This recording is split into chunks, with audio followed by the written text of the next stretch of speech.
Tertúlia. Meu boa tarde para todos e todas. Hoje é dia 5 de junho de 2010, sábado. O verbete é o 1589. Tem 3 páginas, 37 elogias e 7 máximos. O tema é Consréu estelar. A especialidade é a parapatologia. Definição.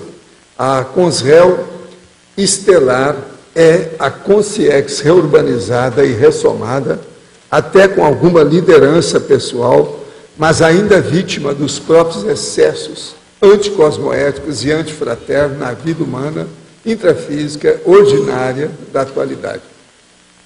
A vida humana da Consréu reurbanizada, ressomada e líder de expressão em alguma atividade intrafísica. O antiprofissionalismo. Agora, na remissiologia nós falamos, tem 15 itens e nós chamamos a atenção. Autoassédio, autopatia, baratosfera, desassediologia e síndrome da abstinência da baratosfera. Frase enfática. A Consréu estelar aparece ou se antepõe acima da média em função da liderança natural, podendo estar atuando o tempo todo ao modo de mega assediadora intrafísica óbvia. Você já identificou alguma Consréu estelar na vida intrafísica diuturna? Procurou se aproximar e ajudar taristicamente tal personalidade? Agora, perguntas. Fui substituída no meu emprego por não compactuar com falcatruas da minha chefe que prejudicava as crianças. Eu devo denunciar essa pessoa ou devo ficar quieto? Olha, aí é difícil da gente falar porque eu não sei os dados da situação, é difícil, eu não posso estar julgando. Eu não tenho elementos para chegar nisso. A única coisa que eu recomendo é o seguinte, olha a sua consciência, vai sentir bem se ficar calada? Ou vai sentir melhor se falar? Olha bem o que é isso, é um processo consciencial, de apreciação cosmoética da, vamos dizer, intraconsciencialmente.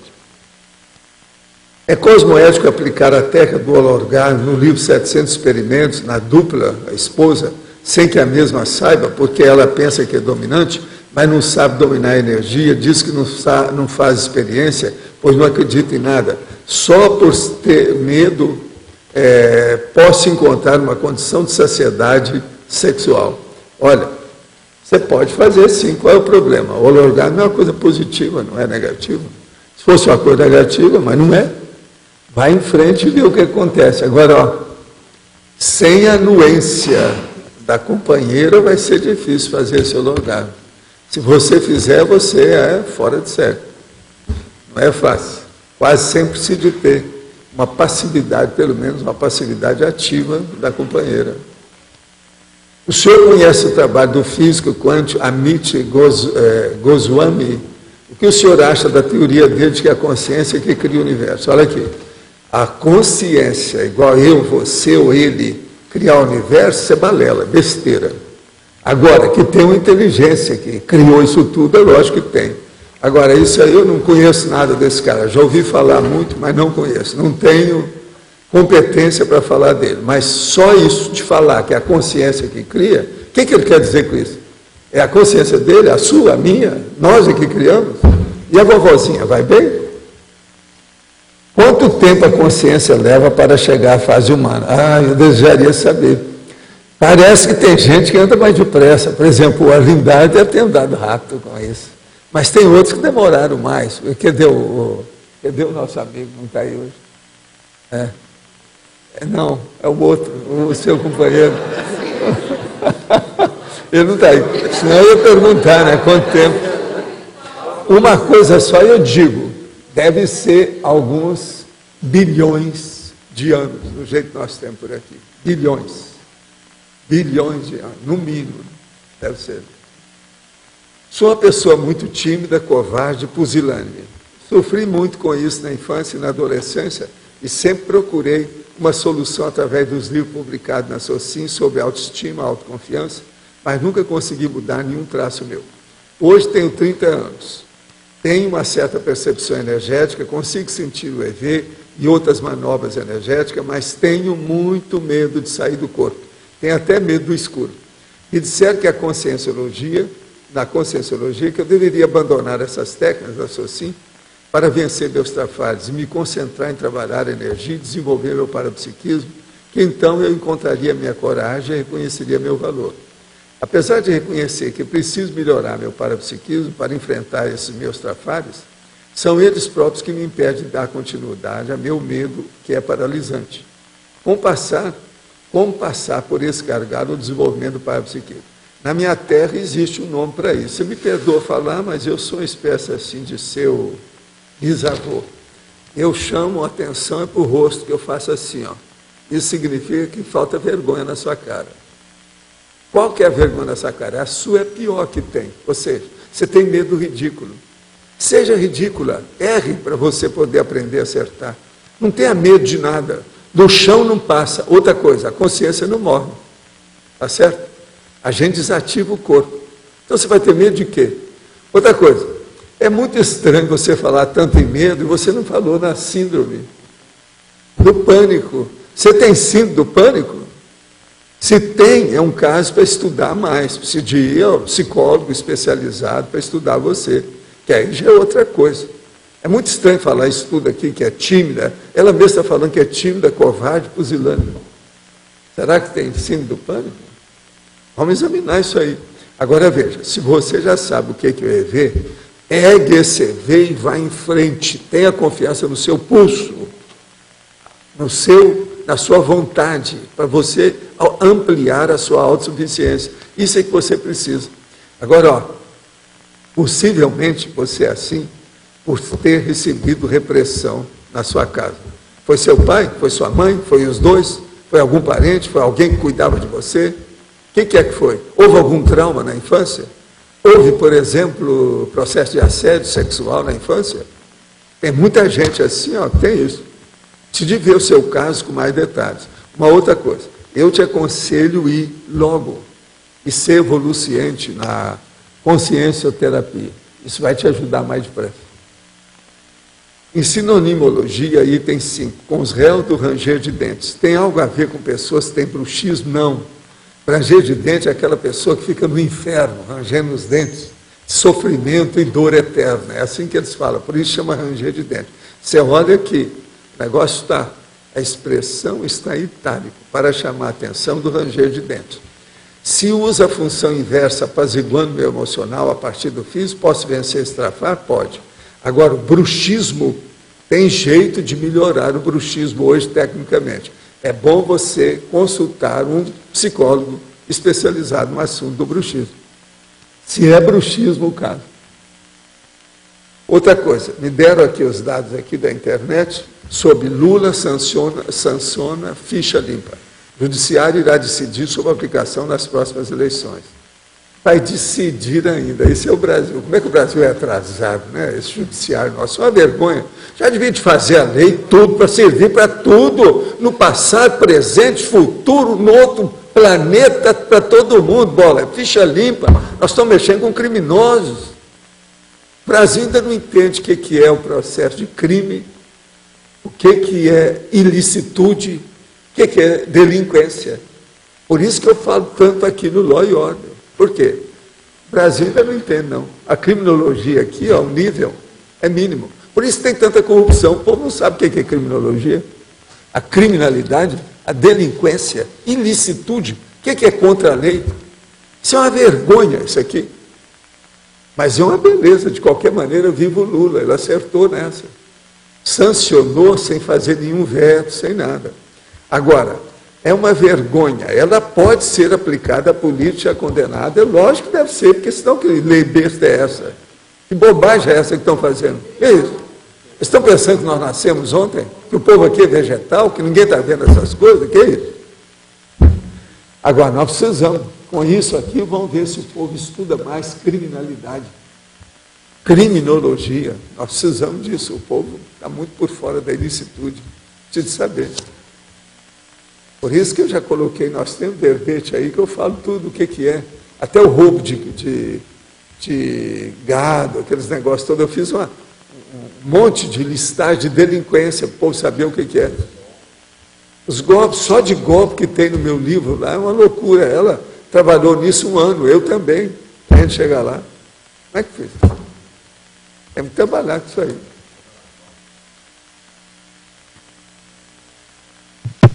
Lógico, só uma coisinha. Ó. Surgiu um slogan interessante aí. Eles colocaram assim, ó. Não votei no cara, não voto na coroa. É para o povo tirar as conclusões, né? Essa está muito boa. Quer dizer, risca a cara e não vote na coroa. Está muito bom. Viva! Está bem bolado. Em cima do lance. Mas que eu ia comentar. Vocês entenderam a mensagem ou preciso explicar? Tradução simultânea. Eu ia comentar que essa semana eu vi na TV a cabo um programa que era Trapaças Reais. E eles ensinam como trapacear. E vão mostrando, eles fazem, mostram lá uma trapaça que ocorre às pessoas desprevenidas, depois eles mostram, ó, você tem que fazer isso, tem que usar tal instrumento. Isso é bem a questão da Conselho mesmo. Agora me conta, eles não mostram como evitar isso? Não, eles ensinam como fazer. Pois é igualzinho aquele livro, Suicide Mode d'Emploi. Quer dizer, um modo de emprego para você se suicidar. Às vezes o livro não ensina como evitar o suicídio. Aquela True TV, TRU TV lá. Terrível o negócio. Agora, é igualzinho os filmes americanos que ensina a pessoa a usar cocaína. Tudo quanto toda hora tem um cara colocando o nariz num tubo. Mas incrível, incrível. E ensina também a matar os outros. Toda hora tem o tubo da boca de um revólver apontado para a plateia. Ah, que bom. Agora, isso é qual canal, hein? True, é um novo. True TV.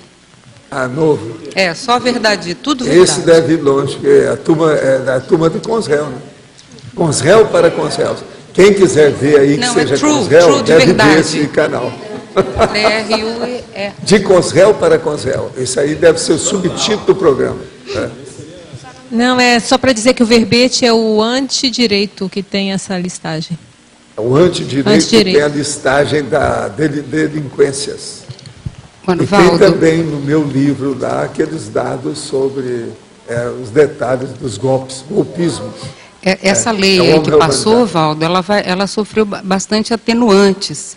Ela, por exemplo, se a pessoa ainda não tiver sido condenada, só cometeu o crime e é político, ele pode se candidatar normalmente. Agora, aquela condição lá daquele Regivaldo que matou a freira, Doris Stein, ele pode responder o processo em liberdade por bons antecedentes. Ele passou a lei passou, ele pode responder. Bons antecedentes. Bons antecedentes. Ele matou uma pessoa, bons antecedentes. Vai responder em casa. E é a primeira vez também, eles na matando a segunda, esse negócio é uma terceira, besteira, né? É uma bobagem. Claro, aí já vamos só no conversar. Brasil que tem esse jeitinho. Contar. É duro isso. Agora, Nara, eu queria te perguntar, alguma coisa sobre o Gilles Bois? Aquele do livro que eu pedi lá. Ninguém achou? Está nos livros do Projeciologia, da bibliografia.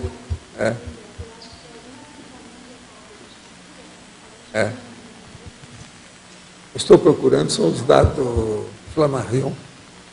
Tem um desses livros que foi feito por outra pessoa, que tem um depoimento dele no fim da vida, no fim do século XIX. É isso que eu queria que o povo está pedindo, para saber qual o livro. Agora, o Boas, se não me engano, ele toca nesse assunto, mas tem mais de um.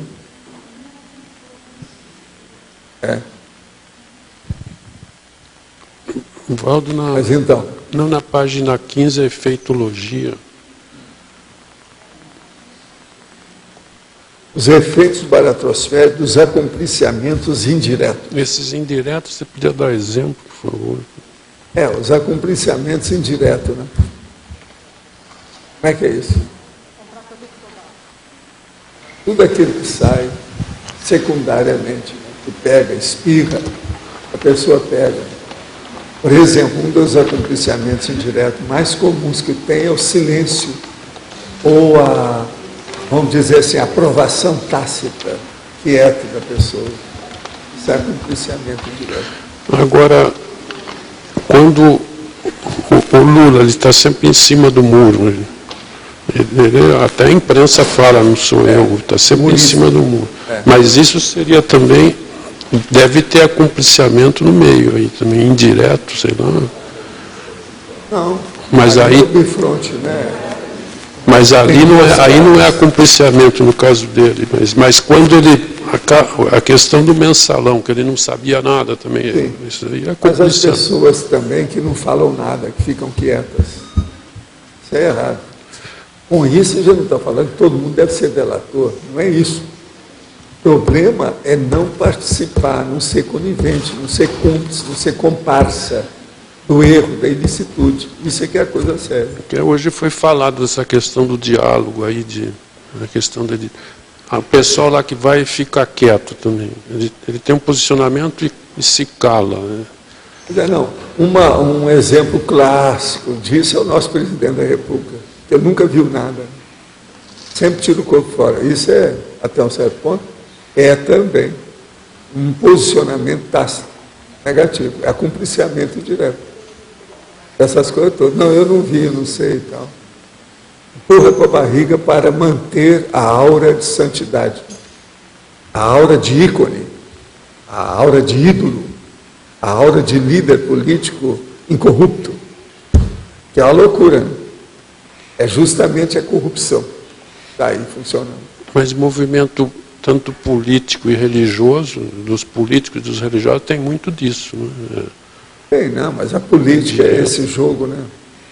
É o jogo entre a verdade e a mentira. Na maioria dos casos, ainda permanece a mentira, né? Há uma predominância da mentira. Aí é que é o difícil. O caso do Papa, ele faz vista grossa com O esse Papa, pessoal. o Papa é demais, né? Mas só de usar aquelas roupas e eles não mudarem, para manter o tradicionalismo, já mostra má intenção. É a melifluidade.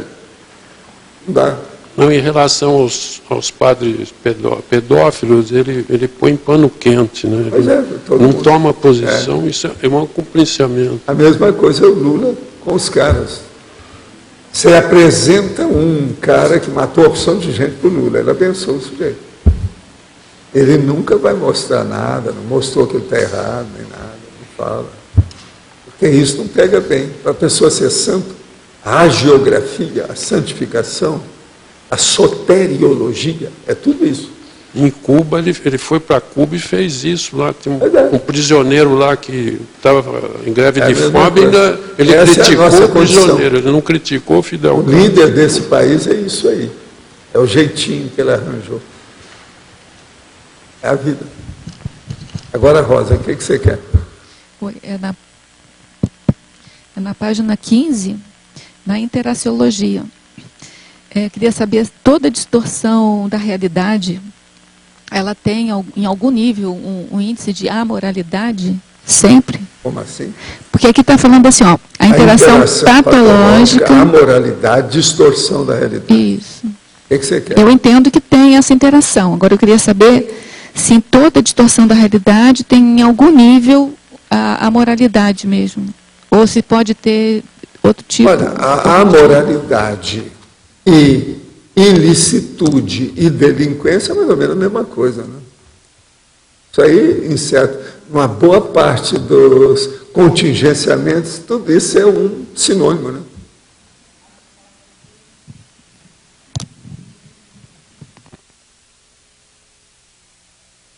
Sempre necessariamente uma consequência da moralidade, da falta de moral. Aqui, é difícil falar isso aí já é difícil. Por quê? Porque pode ser uma pessoa totalmente insciente, inepta, inexperiente, imatura. Aí tem que dar um desconto. Dentro do processo da justiça e da democracia, nós não podemos generalizar isso. Tem que dar um desconto. Aí é o processo do agravante e do atenuante. A imputabilidade. Então, você veja bem como é que fica. O processo todo é esse.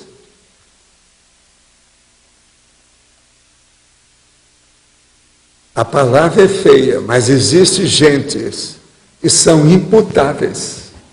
E é uma coisa positiva, não tem nada de prostituição. Os indígenas, por exemplo... Vamos entender bem isso. Valdo, você pode comentar esse binomiologia, na binomiologia? Sim. O binômio inspiração via psicossoma, inspiração via mental soma. Binomiologia. Binômio inspiração via psicossoma, inspiração via mental soma. Isso. O problema é o seguinte, a tendência da pessoa, quando tem inspiração via psicossoma, é ela carregar na emoção e, às vezes, com isso, ela regride devido ao processo de não ter discernimento. Agora, quando é via mental soma, é uma tendência de caminhar para o discernimento, para a lógica, para a ponderação. Há uma reflexão maior, a pessoa acerta mais. Então, a interação, aqui no caso patológica, que é o contrário disso, é quando aparece, no caso aí, ó, que foi falado, a amoralidade e a distorção da realidade. Agora, o binômio, inspiração via psicossoma, inspiração via mental soma. No início, tudo é psicossoma. No fim, poesia, tudo vai ser, romances. Se não é, vai ser mental soma. No caso do autorado, justamente, quer dizer, que aquele autor que vem de vida após vida escrevendo, ele vem escrevendo poesias, romances, e ele vai saindo do guia cego como inspirador para o evoluciólogo, eu trouxe aí parador. um verbete que é Sim de Amiel, que é o cara que tinha mania de escrever. É a verborragia, no caso a graforreia e a graforragia. Agora, hoje, já tem até nomes técnicos dentro da psicologia e da psiquiatria para isso também, que é a hipergrafia. Agora, o que é que se passa? Uma pessoa dessa, hoje já tem uma listagem aí, até no Guinness, etc. Tal, o cara que mais escreveu livro, ele escreveu 900 livros durante a vida. Chico Xavier deixou 412 quando ele morreu. Agora é lógico, eles vão fazendo outros livros depois que ele morreu para vender. Cada indústria da mediunidade, da psicografia, tem uma indústria da psicografia. Mas então você veja, esse de 900, tem gente que escreveu 800, tem outros 600, tem outros 500, tem tudo isso. Então essas pessoas são hipergráficas. Ou hipergrafológica, ou qualquer coisa, tem vários nomes para isso, mas o nome é hipergrafia. Hoje, quem está estudando mais isso é a neurociência, é a antiga neurologia, o povo que está estudando o cérebro, etc., que está vendo pelos processos das circunvoluções aqui, está entendendo, dos dois hemisférios cerebrais, como é que fica o processo da hipergrafia. Uma outra coisa, já constataram vários casos, por exemplo, que uma mulher entrava, por exemplo, em serviço de parto, alguma coisa, e depois passava aquilo, ou ela entrava com alguma coisa dos hormônios da gravidez, ela tinha uma mania de escrever, ficava o dia inteiro escrevendo, dia e noite. Essa que é a grafomania. Essa grafomania já tem elementos sérios para provar. E tem hormônio, às vezes, no processo. Valdo, em alguns casos de psicografia, em que o sensitivo é alterado, tem demais, mas isso aí é sai antigo. escrevendo pela parede, pelo chão, todo dia. escrevendo tudo que vê. Todo dia eu vi isso e demais. E outra coisa, você espreme, não dá nada. As mensagens não têm conteúdo. Quer dizer, é só forma. E às vezes muita repetição. Agora, tem autores assim. Pega os livros do próprio Chico aí, as mensagens dele. Só que tem que a dele tem uma coisa a favor dele, que as mensagens eram a favor dos outros. Eu não estava falando para ele. Mas, por exemplo, você pega os livros do Krishnamurti. Você pega aí, já fizeram 100 livros dele. Você pega 6 livros dele, você leu todos. O resto tudo é repetição. Verdade. Então isso, veja, é mania também. Agora, tem muitos desses que têm uma grafomania intencional, para aparecer, para melhorar a autobiografia, essas coisas assim. Então, a gente pode usar esse critério também para classificar o autorado da obra daquele autor, até que ponto ele foi de inspiração. Escrever demais não quer dizer tudo. Isso aqui é muito importante. É quantidade. Escrever muito diz muito pouco. Ainda não diz nada.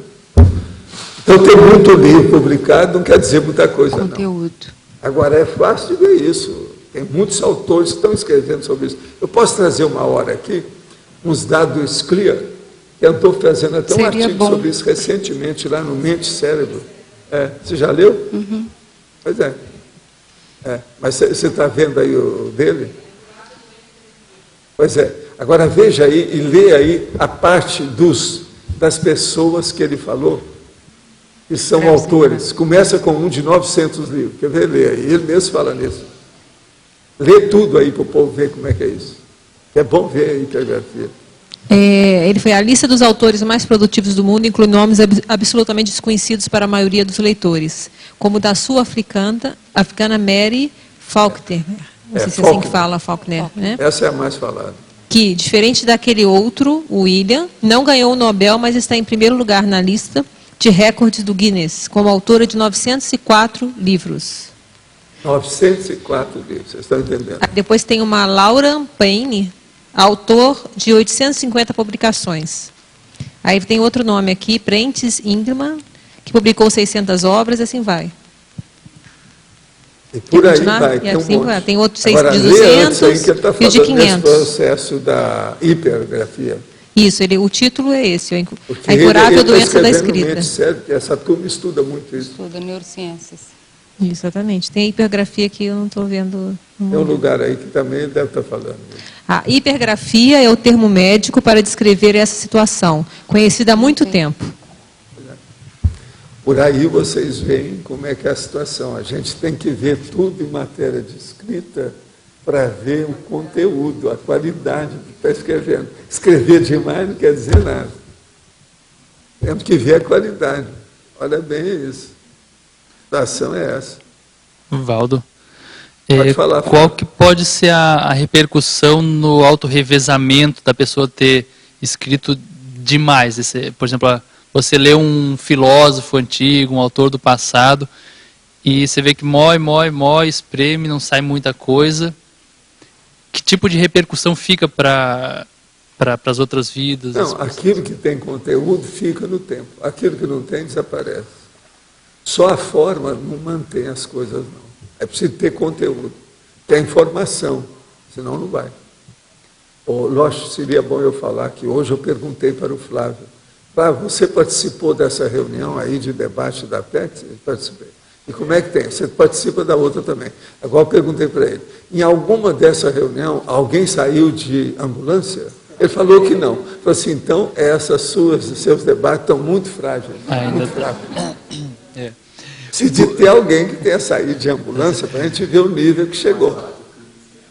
Esquentou hoje? Um pouco, Mas isso deve ser por causa do frio. O povo não estava assim, não? Porque hoje estava a 15 graus aí de manhã. Agora, por falar em ambulância, o de amanhã é sobre a tanatofobia, que eles estão chamando de dessomatofobia. Vai ser bom a turma vir aí, o pessoal. Dessomatofobia, a tanatofobia. Está ótimo, hein? Agora me conta, vocês vão admitir gente de cabelo preto, careca e de cabelo branco? Todo mundo. Isso é muito importante, por causa do processo da idade. Não fazemos distinções da idade. Guia do debate, do debatedor. Muito bom, muito interessante. Pois é, esse aí é a turma da ambulância. Pois é, já vou mostrar esse livro aí, mostra aí. Vê se aparece lá. Debater's Guide. Acaba aparecendo. Tá lá, olha. Livro vermelho do debate. É o Guia do Debatedor, em inglês. O nome tá em inglês, é Debater's Guide. Debater's Guide. Tá ali, ó. Turma. Eu acho que nós, lá pelas tantas, devíamos de arranjar uns prêmios para os bons debatedores aqui. Arranjar uns prêmios. O prêmio seria dar, por exemplo, a enciclopédia inteira aí, grandona, inglesa para o cara. Na verdade, o nosso plano aí, eu e o Flávio, a gente está trazendo esses materiais, porque nos Estados Unidos, principalmente, mas na Europa também, inclusive na China agora, tem os campeonatos de debate, tem toda uma infraestrutura, né? Nas universidades. Está precisando, a gente não vê nada aqui no Brasil. E existe outra coisa, os processos dos blogs prostituíram isso. Eles não seguem regra nenhuma de debate. Regra nenhuma, não há lei, não há moral, E isso... É muita coisa imoral que tem nos blogs. E isso no exterior, eles têm estruturas, têm regras bem definidas, têm os estilos de debate, tem o estilo britânico, do parlamento britânico, Isso. tem o outro estilo, Lincoln, uma série de coisas. Então a gente quer ver se consegue adaptar algumas coisas para que a gente faça o debate técnico. Queremos ver vocês na Câmara dos Comuns. Nada Isso é pro Antônio, isso é pro Antônio. Se aparecer o povo dos olhos, eu vou lá com a ambulância. Isso aí é o Antônio que a gente vai convocar. O negócio é a Câmara dos Comuns. Valdo, em relação ao debate, uma vez você trouxe até um verbete que falava que, na época lá da Grécia, nos filósofos havia um debate muito acirrado, era muito... Agora, aqui, pelo que eu vi, também, às vezes, ocorre debates acirrados e esquenta São demais. debates úteis. São O que úteis. interessa é isso, polêmicas úteis. Mas isso que interessa. um meio, por exemplo, de desassediar, ou esse debate se tornar mais técnico, como é que se procederia? O debate mais técnico, ele entra na hora que a pessoa fica vendo ou procura ver os detalhes do conteúdo do tema debatido. Ver os detalhes. Aquele detalhe esquecido, aquela nuance que não deram conta, a sutileza do conteúdo. Enfim, debatologia significa conteudologia para mim. É assim que eu penso. Debatologia igual conteudologia. Porque forma, expressão, tudo isso é secundário, tudo isso some. O vento leva. Agora, o que fica é a essência da ideia. É o construto, o neoconstruto. Mas é aquela coisa também de debater as ideias e não... Agora, quando existe, por exemplo, muita defesa do ego no debate, ele se torna... E é bom a gente esclarecer, né? A pessoa tem que falar, claro. Você não precisa de ir no processo ir contra a pessoa, não é isso? Contra a pessoa. Mas agora é necessário esclarecer o que a gente pensa. Mesmo quando atinge a pessoa, você tem que falar.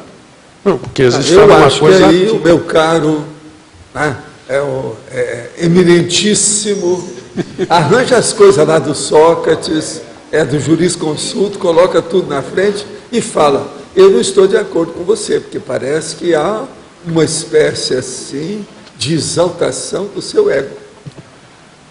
Se o senhor não acha, não? A gente pode fazer uma pergunta, perguntar não ofende, desde que seja diplomaticamente.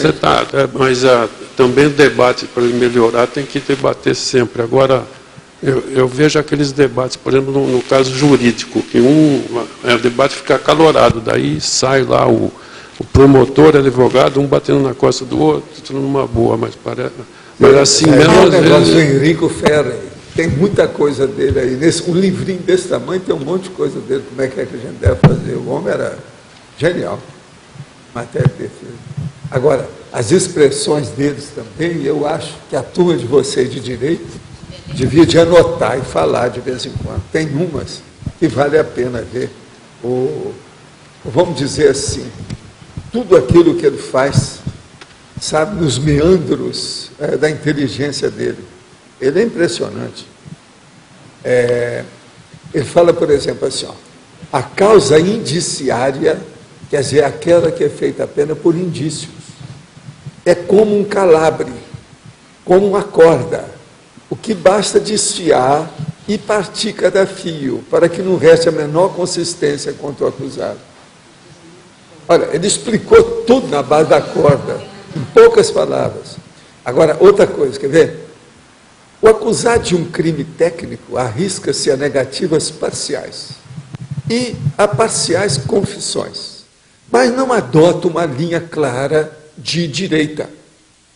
Consegue alongar o caminho ao acusador, quando já não pode negar, mas, sobretudo, entrincheira-se atrás do não me recordo, não posso precisar, não me parece. Tudo isso são frases com aroma fraudulento à face da justiça. Aroma fraudulento. Veja bem, ele está xingando o cara de fedorento, com a maior naturalidade. O homem é terrível, entende? Olha aqui, ele falando como é que os juízes, como é que o juiz sabe com o tempo. Que é essa técnica que eu uso, que isso aí é muito antes do Maquiavel, que é da turma do jurisconsulto, lá do Papiniano. Escuta só essa. Essa aqui é muito boa, né, do processo dele. Eu vou ler um pouco maior.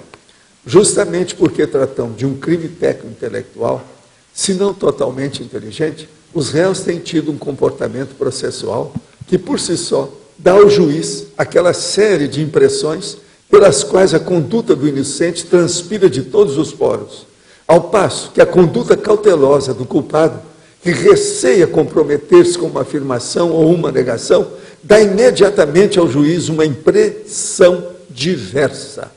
Quer dizer, o juiz e a pessoa que está acostumada com isso, ele logo vê se a pessoa está mentindo ou não, não precisa de nenhuma técnica de mentira, qualquer coisa. Então ele fala, o juiz sabe por experiência que ou o delinquente é um delinquente primitivo comum e esse nega ou confessa. Isso é o antigo, é o comum.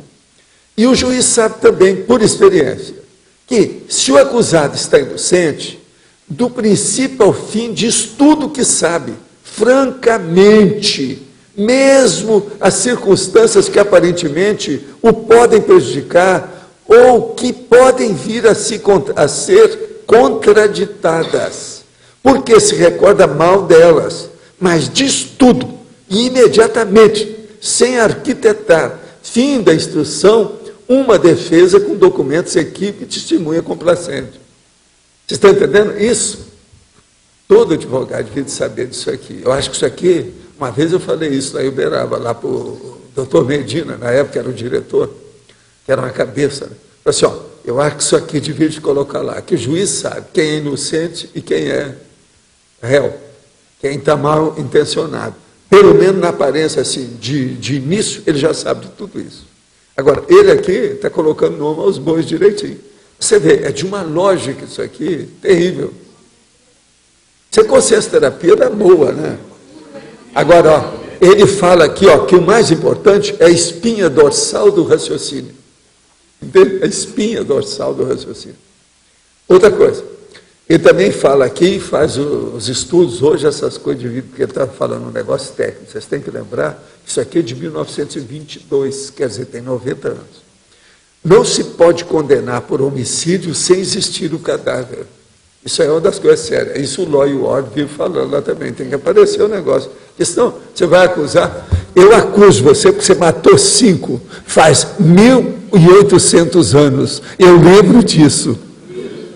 Eu não posso fazer uma acusação dessa. Está entendendo? Como é que fica isso? Então o negócio é muito sério. Agora, o que é muito interessante é o caso Dreyfus, que ele não está falando nele. Mas o problema que ele está analisando em 1922 é o mesmo caso Dreyfus, do mesmo jeito, só que tem que ir na Itália. Aqui, para você ter uma ideia, tem um trecho que ele fala assim, ó, como é que lembra o Dreyfus? A tese fundamental do advogado Fabrice sofre do seguinte vício insanável. Supõe e julga o trabalho de Fed como se este tivesse agido sozinho.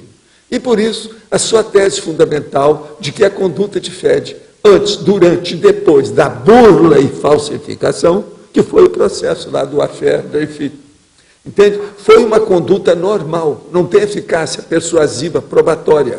Em primeiro lugar, porque supõe que Fed agiu sozinho, e não foi. Agora veja, eu coloquei aqui, o caso do Dreyfus, é o affaire, a mesma coisa. Agora veja, 1922 é mais ou menos 30 anos depois o caso na Itália, a mesma coisa que aconteceu na França com ele. É muito interessante aqui.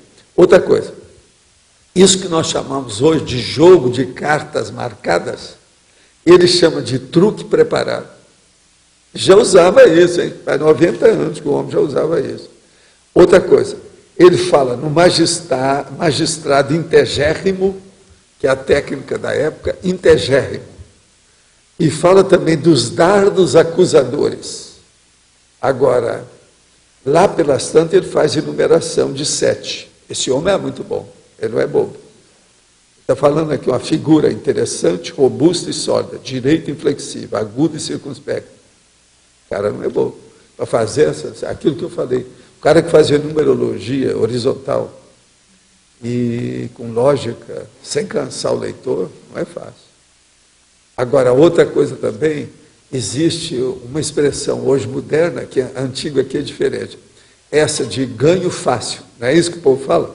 Aqui ele chamava de ganhos repentinos, de uma hora para outra. Veja, isso é de 90 anos, é a mesma conversa de sempre, só que tem que hoje as palavras são outras. Agora, tem muita coisa assim, uma pessoa que lê isso aqui com calma e anotar, vai ver o ato de coragem jurisprudencial. Isso é uma das coisas que o Brasil precisa de ter, porque a jurisprudência aqui não tem essa coragem. E ele fala nisso aqui. Afirmo até que, se o tribunal quisesse praticar um ato de coragem jurisprudencial, deveria absorver o editor fulano. Está vendo? Ele é. Outra coisa, a prova para ele, ela tem que estar luminosamente provada. Está entendendo? Veja só a expressão que o homem usou. Agora, tudo isso aí, um livrinho desse com esses dados do homem, é de uma inteligência fantástica. Vale a pena ver. Tá? Os advogados todos aqui vêm de ler esse livrinho. Precisa de falar isso lá na sua turma lá. No momento faço correção de redações para um colégio, o que dura muitas horas durante o dia. Ao deitar cansada, sinto que durmo. Durante o sono, percebo, até com certa lucidez, que estou fazendo correções no extrafísico, pois percebo detalhes e consigo solucionar situações em questão. Sinto-me como se estivesse ajudando alguém que está necessitando daquele conteúdo. A pergunta é, devo alimentar essa lucidez extrafísica ou é assédio devido ao cansaço? Isso, para mim, é continuação do cansaço. O cansaço faz a continuação do seu trabalho. Não tem processo extrafísico, não. Que considerações o senhor faria a respeito do processo da Kriya Yoga e da linhagem dos mestres entre Babaji a Yogananda? Em sua opinião, é um caminho efetivo para o despertar da consciência e da autorrealização? Não, não é. É possível controlar o processo da morte, viver o tempo que quiser com o mesmo corpo físico, como pregam os alquimistas? Não, isso é bobagem. Você está falando só besteira aqui, ó. Esquece esse povo. Seria bom, fala aí para nós o livro do nosso amigo, só para ajudar. Nós temos o livro do Jean-Pierre Bachil, que é Globetrotter da Consciência. Escuta, o Jean-Pierre Bachil foi que trouxe o yoga para o Brasil e levou também para a Itália. Ele é um francês. Hoje ele deixou isso tudo e estuda Conscienciologia.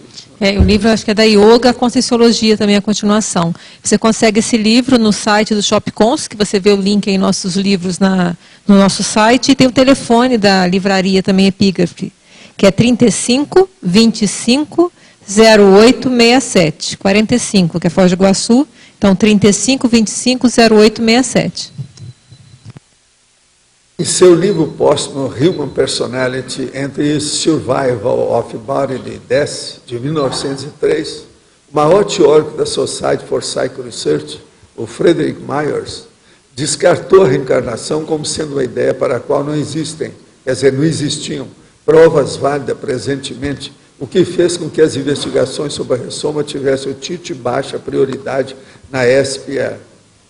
Qual deve ser a postura de um conscienciólogo em relação a essa pesquisa de Myers sobre a inexistência de provas válidas em relação à ressoma?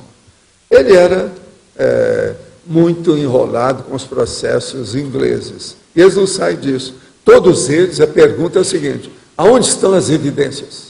Me mostra a evidência. Mas ele não faz evidência para mostrar para ele mesmo. Por quê? Ele é da eletronáutica. O Myers era da eletronáutica, muito embora ele ajudou a fazer lá os Phantasm of the Living. Foi muito melhor aquele livro do que esse dele. Phantasm of the Living é muito melhor, porque são fatos que eles coletaram. É um conjunto de fatos. Todos esses livros tem lá embaixo, na holoteca. É só a pessoa pegar. Agora, isso tudo já era, né? O processo hoje, nós estamos noutra. O problema é o princípio da descrença.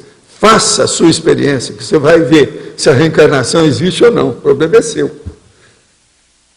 Agora, não adianta querer mostrar evidência de reencarnação para as pessoas que já são a prioristas. Elas já têm aquilo como a priorismose, então não tem jeito. Percebo muitas vezes que ainda estou mais preocupado em ser maxi-peça do que ser mini-peça realmente assistencial. Qual técnica o senhor sugere para eu resolver essa situação da maneira mais eficaz?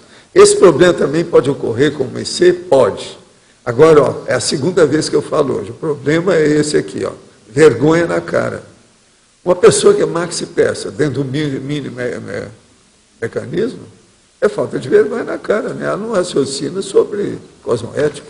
Que é isso? Deve-se de raciocinar cosmoeticamente. Vamos fazer o CPC. Isso que eu convido você, para melhorar isso aí. Na tertúlia sobre instantaneidade consciencial, o senhor falou bastante sobre o cuidado com a evocação de pessoas, porque o chamado é instantâneo. Como se imbrica essa realidade com a reflexão de 5 horas? O problema todo é o seguinte: o que você está refletindo durante 5 horas? Você está fazendo evocação? Essa que é a pergunta que você tem que fazer. Ué, é sobre o quê? Qual é? Sobre quem? Sobre o quê? Qual o objeto da sua reflexão? Isso tem que ser um objeto cosmoético, positivo, bom. Mesmo se você fizer a evocação de uma pessoa, se aquilo é cosmoético, não vai te dar nenhum revertério, não tem nada negativo. Pergunta para o professor Mário. Ele está aí? Tá. Então pega aí o... Até aqui, qual a manobra energética que tem sido mais impactante para o esclarecimento dos alunos do curso em andamento? Quem está perguntando é o Juarez. Juarez. Tem várias manobras, mas duas que eu destaco que deu assim, um bom resultado, que chamou bastante atenção, é a identificação do pato pensene, que fez as pessoas pensarem muito a respeito do assunto e o quanto elas ainda pensam de forma inadequada. E a outra foi o acréscimo de energia, o quanto as pessoas percebem umas às outras, o quanto podem aumentar as suas energias a partir da evocação de uma outra pessoa, seja ela positiva ou negativa, e o quanto pode-se assistir as pessoas a partir dessa interação. Isso chamou bastante atenção. Uma coisa boa para esclarecer aí, Maria, é falar sobre o reforço de energia no campo energético. Isso também a gente vai fazer agora nessa... Isso aí pode ajudar muito, a gente vai entender mais rápido. A gente vai fazer essa dinâmica agora na próxima semana. Mas é aquela hora que a pessoa está mexendo com a energia aqui. Daqui a pouco ela vê que entrou como se fosse a tromba d'água. Isso. A inundação, o tsunami em cima dela. Esse reforço mostra a reação que ela tem, como é que é o processo de energia. Essa dinâmica a gente vai fazer agora na semana que vem, sábado e domingo. É uma delas. Isso aí é uma boa. Muito bom, muito positivo. Eu acho que está bem respondido, né, para o Juarez. Ele está querendo. Agora, professor, qualquer coisa, convida ele para o curso. Juarez, você está convidado a participar sábado e domingo que vem, aqui do nosso curso segundo módulo. Está aberto para você participar. Oi? O próximo começa quando? Sábado e domingo que vem. 12 e 13. Quer dizer que daqui a uma semana. Daqui a uma semana. Vamos nessa. É dia 12 e 13. 12 e 13. É dia de São João, né? E quem quiser, participar desse... Está na hora. Vai mexer com a energia dos fogos. E quem quiser participar ainda desse módulo, ainda tem vagas ainda para esse módulo ainda, porque não são pré-requisitos. Dia 13 é dia de Santo Antônio, é isso. São João é 24 e São Pedro é 29. Eu estou por dentro. Sofri demais com isso na minha infância.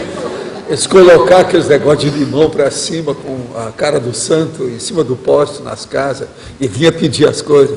E pedir. Eu vi isso tudo. Outra coisa, a dança do pé cacacunda.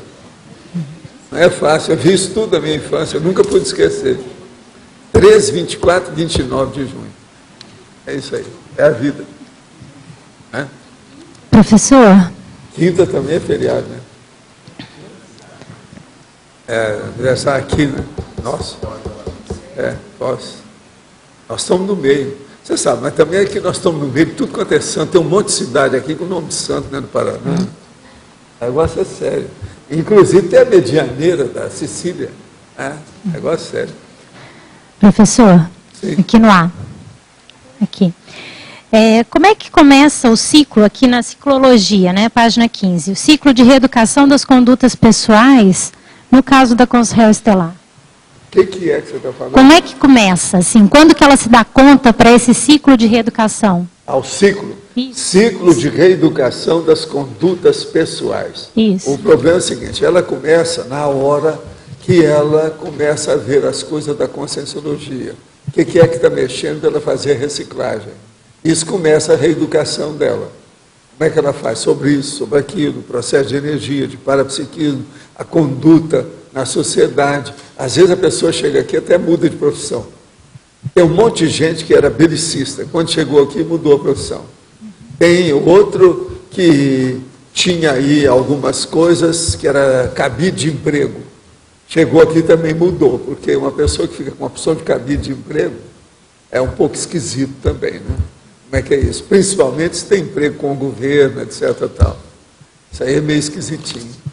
Então, essas pessoas, tudo isso é a educação. Estou te dando a dica. O que acontece mais é mudança de parapsiquismo, de vida e energia, e mudança de conduta da pessoa devido às coisas erradas que às vezes ela esteja fazendo perante a cosmoética. Na hora que ela acerta as coisas com a cosmoética, vem a reeducação. Então, aí primeiro se dá essa sensibilização do processo, ou ela tem algum choque? Primeiro ela tem que ver se ela quer mudar. Tá. Qual é a reciclagem? Ela quer mudar ou não quer? Que aí vem a vontade, que vai mexer na intenção, que mudou, e ela determina a mudança. Isso é a reciclagem. Então a ressex, primeiro é a ressex. A ressex é a reciclagem existencial. É a de fora, fora da pessoa.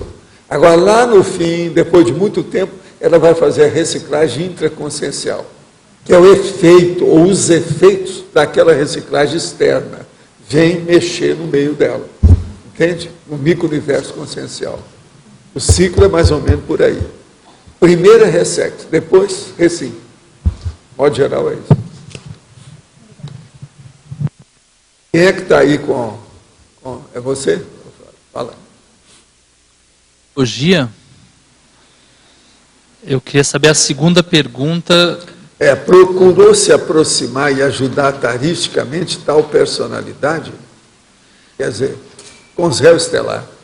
Essa aproximação, ela depende às vezes de uma abertura do amparo, está trabalhando junto? Quanto que você pode, você mesmo, forçar essa aproximação? Primeiro é identificar com os réus, né? Tem que saber o jeitão, o tipão. Olha o jeitão dela, aí é que a gente vai ver o que pode fazer. Agora, com os réus estelar, quer dizer, a estrela, é a dos spots, é que está na onda, na crista da onda. Isso aí é que é um negócio sério. Vocês sabem, está cheio de consréu assim. Ainda tem muitas por aí. No seu caso... É só observar lá no Senado Federal que vocês vão achar uma opção. Pode falar de alguma experiência sua desse tipo de aproximação? Como é que funciona? Pode dar um exemplo seu, prático, assim, de se aproximar de uma consréu assim? Um contato... sim, uma porção dela. Sim, agora... Isso é um monte dela, né? Deixa para lá, né? Eu fiz o que eu pude. Você está entendendo? Eu fiz o que eu pude, mas para que agora expor aqui o negócio? Isso não vai resolver nada. É que a minha dúvida a gente expõe que outra pessoa mudou. Sim. A hora que ela virou cobaia, foi para a consciência terapia, foi atrás do Lost para ver as coisas da Apex, entende? Aí a coisa mudou de figura. A minha dúvida é assim, criando um exemplo hipotético, você procurou se aproximar ou esperou que as condições tivessem favoráveis? Como é que é essa aproximação desse tipo de personalidade? Eu vou te falar só uma coisa, tudo em tese, hein? Eu vou falar é hipótese, tá certo? Vem a pessoa aqui e fala: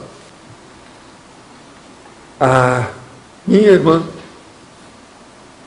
morreu, suicidou, numa praça pública, na frente do namorado. Agora, a hora que fala isso, vem aquele monte de energia em cima de mim e fala assim: veja bem quem é esse namorado e olha bem, isso aí, esse suicídio está mal contado. Isso tudo é minha cabeça. Aí eu vou olhar e vejo que todos os dados falam que foi o namorado que matou e falou que ela suicidou. Na rua. Então a primeira coisa que eu perguntei: o que ela fazia? O que o namorado faz? Como é que é isso? Mais ou menos 8 fatos são contra o namorado. Agora, então, tinha uma pergunta final. Você está seguindo isso aí? O inquérito já acabou? Eu falei assim, não, está em andamento. Ah, então tá bom. Tem advogado que está vendo isso? Tem. Essa aí é uma conselho estelar. O homem é forte, tem dinheiro, é uma opção de coisa. O Law e Order está cheio desses casos. Vamos supor que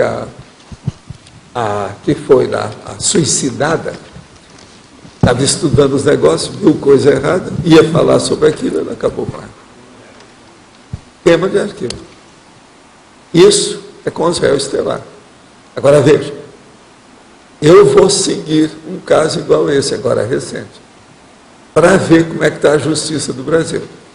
O cara vai sair incólume, ninguém vai falar nada.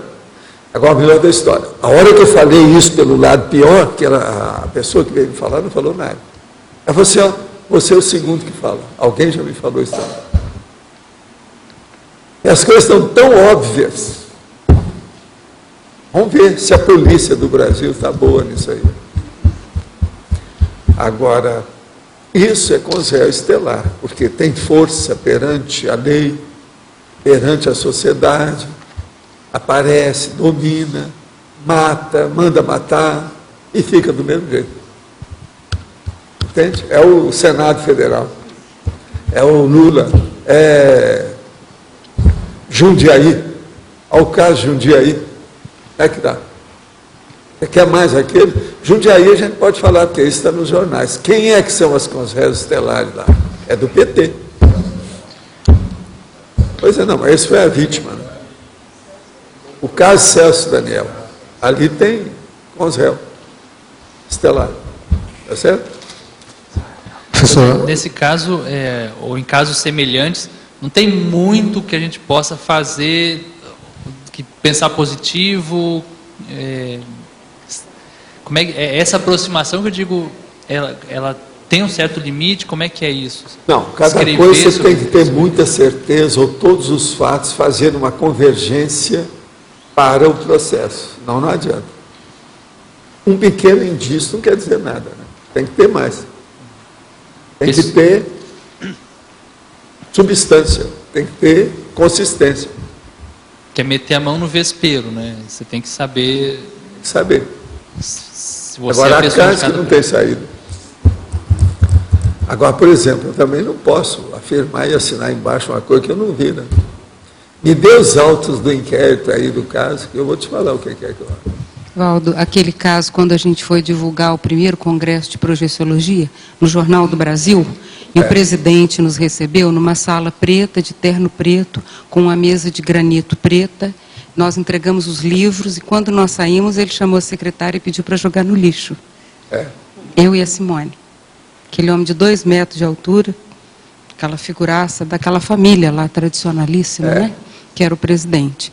Aquilo ali, para nós, dava essa impressão de uma conselho estelar, uma pessoa que mandava claro. Em todo mundo, tinha coisas absurdas, assim, por trás dos bastidores. Agora, veja, a secretária veio chorando devolver o livro para mim. A conscienciologia já enfrentou essas Nós já vimos essas pessoas de perto. Todo mundo, porque isso é muito mais comum do que a secretária ficou tão impactada que ela veio chorando de dentro da sala para me devolver os livros.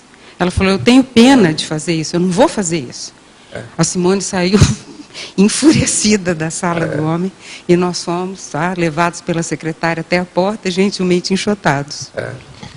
É a vida. Aqui, professor, mais ou menos ali na linha do Flávio, era justamente na questionologia, na segunda questão. Por exemplo, às vezes a gente viaja bastante, e volta e meia a gente tem no avião, por exemplo, uma celebridade, alguém conhecido, que passa por algum caso aí notório. Tem alguma coisa, às vezes, que a gente possa fazer na abordagem com essa pessoa? Alguma mega pergunta? Olha, como é que a gente pode ajudar minimamente? Isso aí depende do que é, né? Eu, por exemplo, na minha vida inteira, principalmente quando eu estava muito na ponte Rio-São Paulo, quase toda viagem tinha alguém que era um artista conhecido que vinha falar comigo. Isso foram anos, assim, que eu tinha casa em São Paulo e no Rio. Agora, nesses casos, eu sempre anotava o que era e colocava na internet, que é o que eles pediam. Agora, vinha aqui do artista, pedia para a filha que está usando muito tóxico. Isso já na década de 70, 80, já tinha muita gente assim. Entre os artistas são os primeiros que caem, né? Porque são os maiores sensitivos que tem. Então ali a gente encontra um monte de gente. Foi assim que eu encontrei, tem um monte desses artistas que eu já vi de perto, por viajar junto. Você está entendendo? Aeroporto, avião, etc., ponte aérea. Pois é, é bem comum na ponte aérea essas coisas. Todo mundo que viajou muito de ponte aérea tem Agora, isso. eu, no meu caso, é TENEP. Se eu pegava os dados, não, vamos pôr energia nisso para melhorar. Mas no caso, às vezes ele pedia ajuda. Pois é. E quando a pessoa não está pedindo ajuda ali, necessariamente, está pedindo, você vê o que você faz, exterioriza energia, fala positivo e vai em frente. Você vai ter sempre inspiração. Para ajudar, a gente sempre tem inspiração. O amparador vai saber o que é o melhor, dentro daquele contexto, daquele momento evolutivo. O caso é ficar de antena ligada, para perceber o que é o melhor, né? Que aconteça o melhor para todos. É assim? Enquanto a Luimara não apareceu hoje de novo, não. Ela está ocupada. Deve ser os processos da Consul. Ela está viajando? É. E hoje tem todo mundo aqui, até o Guedes está aí. Eu estava esperando que ela fosse aparecer. É sábado, não tem disso, né? Umas coisas assim. Mas olha, quem é que está com o microfone aí? Tem mais alguém? Como é que nós estamos? Como é que é a situação? Alguma coisa a mais?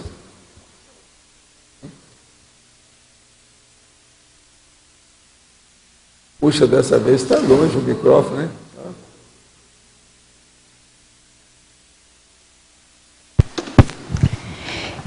Essa consciência, né, essa consciência estelar, é uma líder, né? Então eu queria saber, no caso, quando os amparadores começam a fazer aquelas escolhas de pensarem as consciências para os cursos intermissivos, essa consciência, por exemplo, quando ela já começa a ter uma eminência parda de querer melhorar alguma coisa... Não, a primeira coisa, com Zéu estelar não tem nada de curso intermissivo, tá certo? Não, eu sei. Eu digo assim, por exemplo, ela é uma líder, tem energia, tem inteligência, e eu queria saber, assim, em que momento que ela começa a... Se ela começa em algum momento a ter um vislumbre ou uma eminência parda de querer melhorar alguma coisa, ela estaria mais apta a ser pensada para um curso intermissivo? Eu pergunto isso, professor, porque... O curso intermissivo tem uma série de condições para melhorar a ficha da pessoa. Se a ficha dela não é ficha limpa lá, você está entendendo? Não adianta. Não adianta. Não, eu me lembro, limpar a ficha. Eu pergunto isso pelo seguinte... Agora, ela se interessar pelas coisas aqui já mostra um encaminhamento da limpeza da ficha. Quando ela se interessa. Entende? Que a maioria dessas personalidades, elas não estão aptas para admitir qualquer coisa de cosmoética. Ou, às vezes, aparece que elas estão aptas. Então, ela finge, ela tem uma aparência, ela faz uma maquiagem do processo, um rótulo. Isso é só aparência, não há transparência do processo. Tá. Eu perguntei isso porque uma vez o senhor já tinha falado que, às vezes, a gente é meio laçado lá nas periferias da Baratrosfera para participar do curso intermissivo.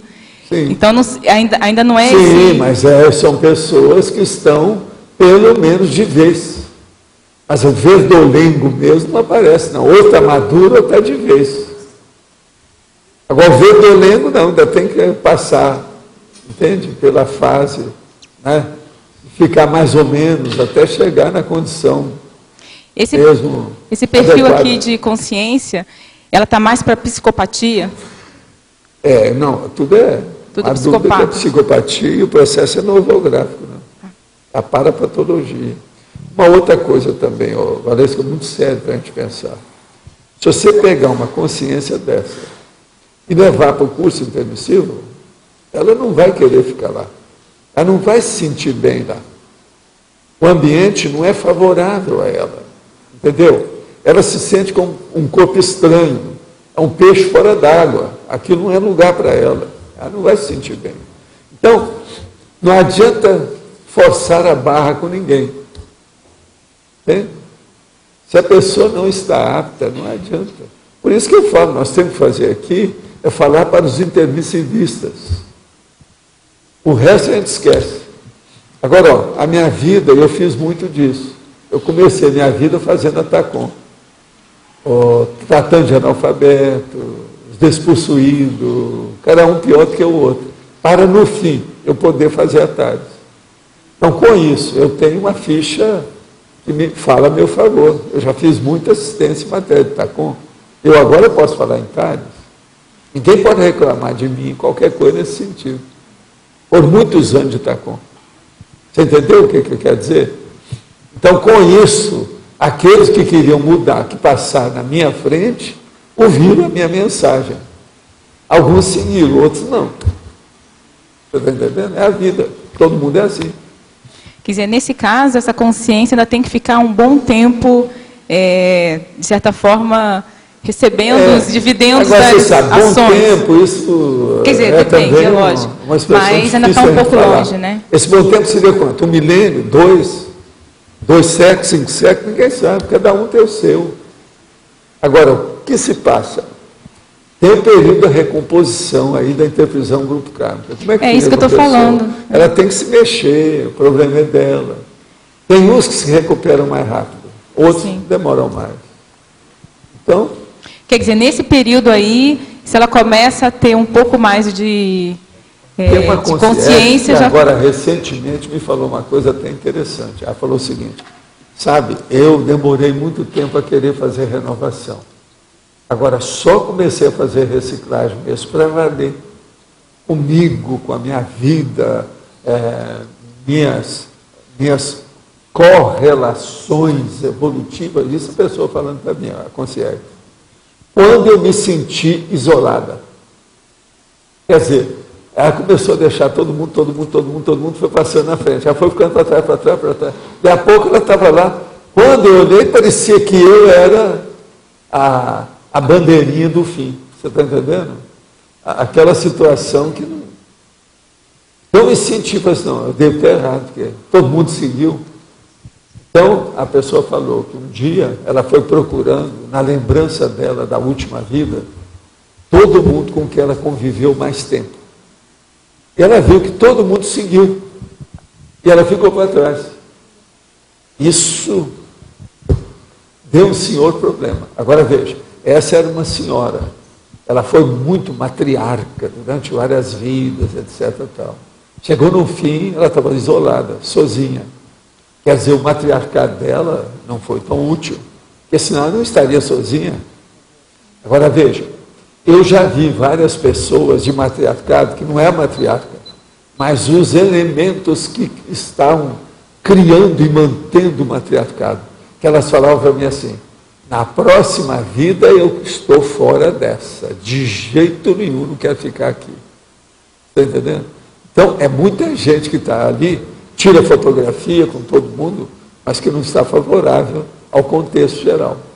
Quer dizer, na verdade, a gente pode afirmar, então, que, em geral, esse começo de reciclagem, esse começo de intenção, não é necessariamente por uma causa assim, nobre, é por ela mesma, né? Por enquanto, de qualquer maneira, se tem um começo de intenção, é um começo. Já mostra algum vislumbre, alguma luz no fim do túnel. Não é uma causa altruísta, mas já é alguma coisa que faz ela se movimentar. Já é alguma esperança, já é um vestígio, uma nuance, uma insinuação. É um primeiro passo. Uma insinuação de melhoria, já é alguma coisa. Binomiologia. Sim. Eu queria que o senhor explicasse mais a inspiração via psicossoma e inspiração via mental soma. Já perguntaram. Foi aquela que eu falei, você não estava aqui, não? Não, eu estava. Eu devia estar procurando. Ela estava no computador, ela estava aí presencialmente, mas estava ausente, porque estava dentro do computador. É o problema do filme Tron. Ela entrou no computador, é o filme Tron. Ela estava entronizada no computador. É isso. Não, mas o caso todo é o seguinte, o que eu quis dizer aí é que a via psicossoma é quase sempre o início de tudo. É a hora que a pessoa chega pela emoção, ou alguma tendência, vamos dizer, instintiva. Então, essa parte instintual lá pelas tantas desaparece devido ao discernimento. Então, a tendência toda é essa. Agora, é preciso de ver que, enquanto ficar só no psicossoma, ainda as coisas não melhoraram. Só mesmo com discernimento é que a coisa vai melhorar. Boa intenção e boa vontade ajuda. Já é alguma coisa, mas não é tudo. Não resolve. Não é aquilo que a gente precisa. Por isso que, como é que fica? É preciso de ver a inspiração via mental soma. Que é a da transparência, que é da veracidade, da fidedignidade. Ela já tem um discernimento envolvido aí. Já, é o processo da verdade. Já não é meia verdade. E logo embaixo tem interaciologia, o senhor fala da interação patológica, a moralidade. A moralidade e distorção da realidade. Quase sempre a pessoa que é amoral, ela distorce a realidade para sustentar sua argumentação e sua conduta. É isso aí que tem. Agora, uma pessoa, por exemplo, que se ela entrar com a cosmoética, ela vai querer ver os fatos. Ela não quer saber de versões. Ela quer os fatos. Ela quer a fidedignidade, a veracidade, como eu estava falando antes. Nós falamos os dois aí. Valdo, aqui na estrangeirismologia, por que o non-sector? Qual foi a relação que você quis fazer? O problema todo, vocês entendem bem o que quer dizer o non-sector. Ele que gosta de falar nisso. Fala aí para nós. O Alindário é especialista. É uma assertiva sem uma referência lógica. É uma conclusão da qual não deriva das premissas, né? Não tem uma conexão lógica. Mas justamente por isso, eu não entendi o porquê, qual que a associação que você quis fazer com uma coisa que é estelar, que aparece uma opção de coisa, você acha que ela tem fidedignidade, que ela é real, que ela tem lógica naquilo que ela afirma? Quem é que usa mais o non-sector? São as coisas estelares. Raciocínio. Você não acha, não, Aline? O que você acha disso? É a base da falta de razão, da falta de discernimento. Da irracionalidade. Falando franco, soco na cara e fratura exposta é irracionalidade. Alguns exemplos que a gente poderia dar de consréu desse tipo seria aqueles que te procuravam, por exemplo, para usar a projeciologia na espionagem, procurar o Wagner, aquele vendedor de armas internacional que me procurou para dar aula de projeciologia lá no Estado Maior. Não posso esquecer desses casos aí. Essas são personalidades assim, né? Vendedor de arma internacional, ele queria o curso de projeciologia no Estado Maior do Exército para ajudar o pessoal a escolher as melhores armas, né? Para colaborar. Você entendeu bem o que ela falou? Tales, em alto nível. Professor, continuando a pergunta da... Esqueci o nome, mas já... Valesca.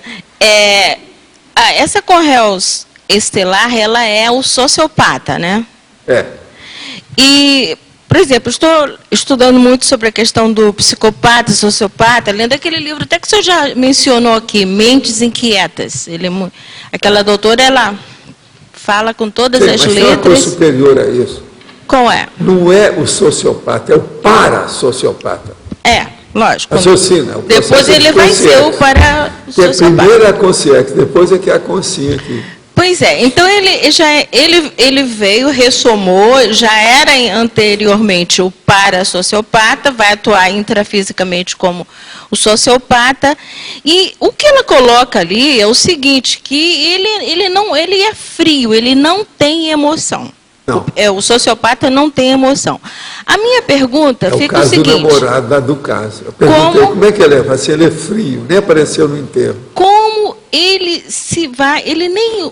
O psicossoma dele, ele usa a bel prazer, porque ele usa muito o raciocínio de acordo com as suas intenções, mas ele não tem emoção. Como fica, no caso, a evolução dele, o toque evolutivo para se chegar a esse indivíduo, sem ser através das emoções? Tem muita coisa, quando menos se espera, alguma coisa, uma pedra de toque, mexeu com a pessoa. E aí muda tudo. quase sempre mexe com alguma coisa do início, do princípio, do começo dos erros dele.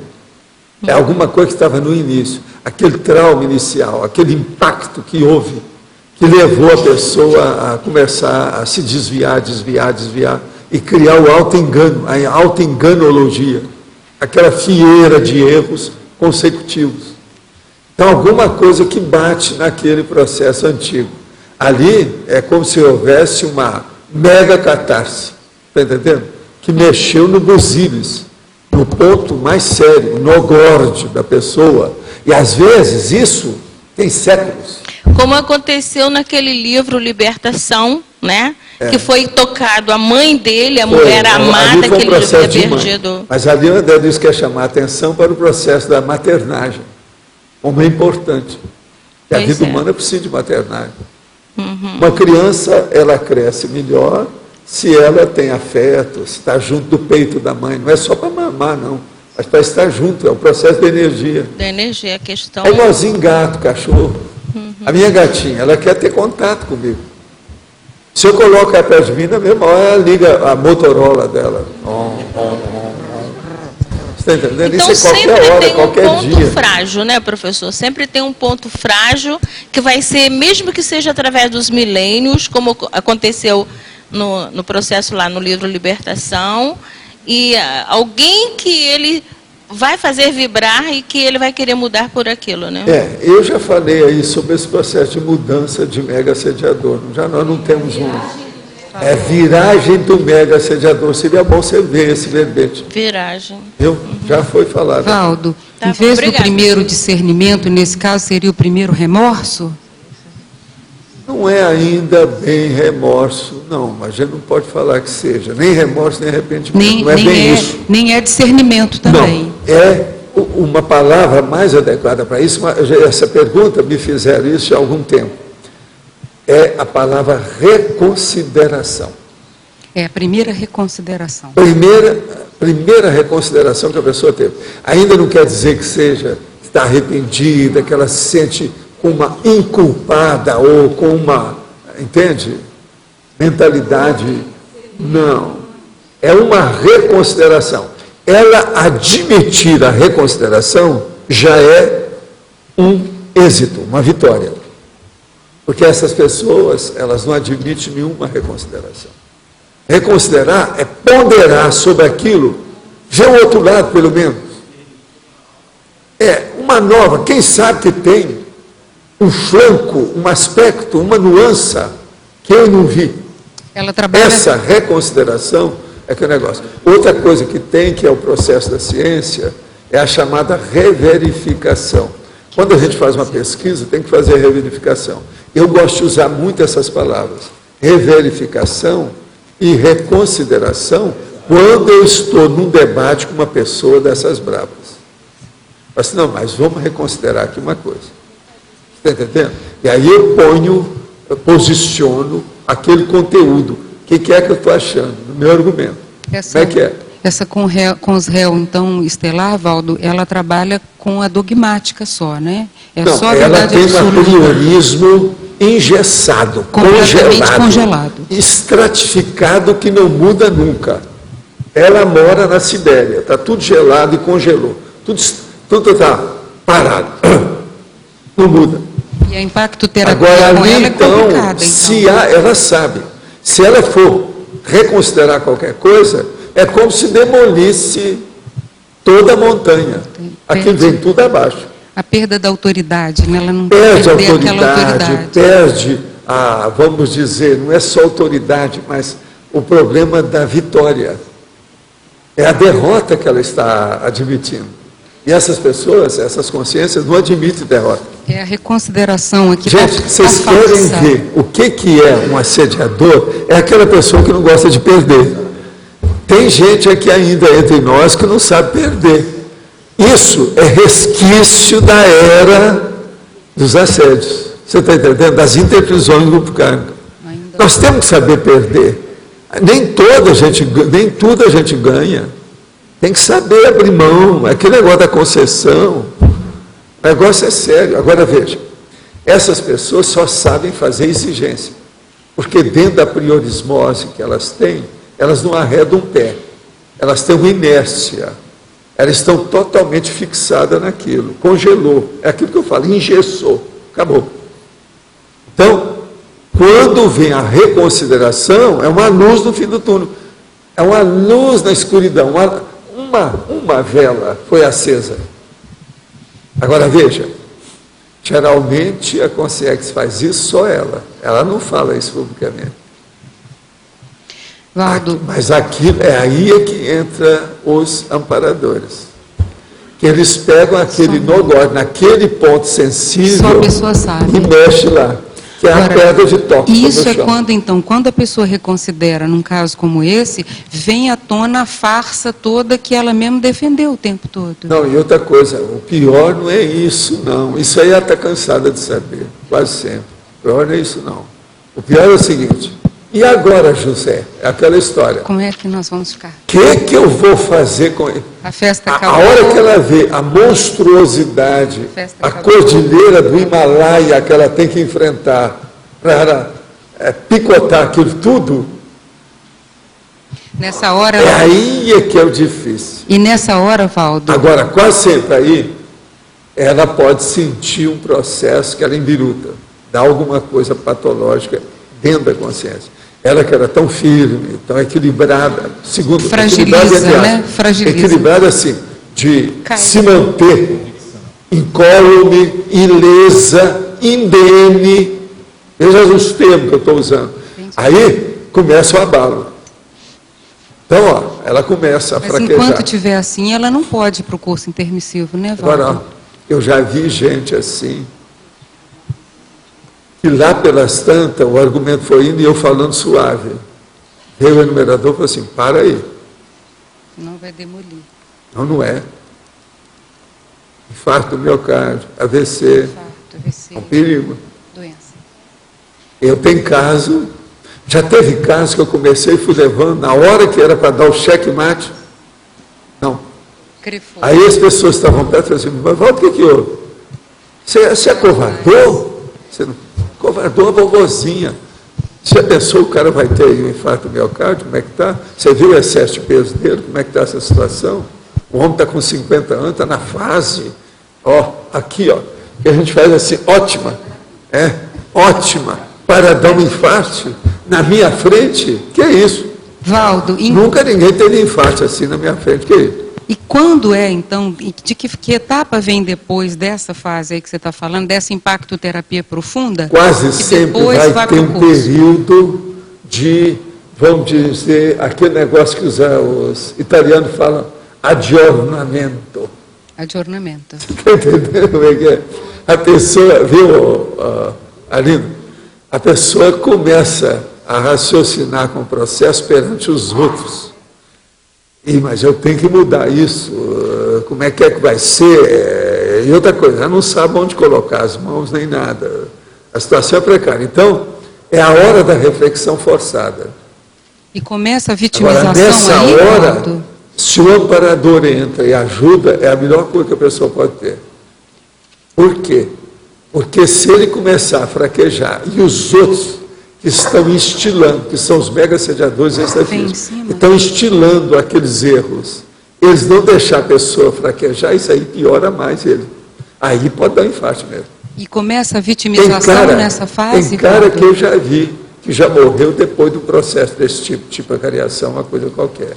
Aqui foi devido aos assediadores, ele que acabaram com ele. Isso é anterior à vitimização ainda? É. Anterior.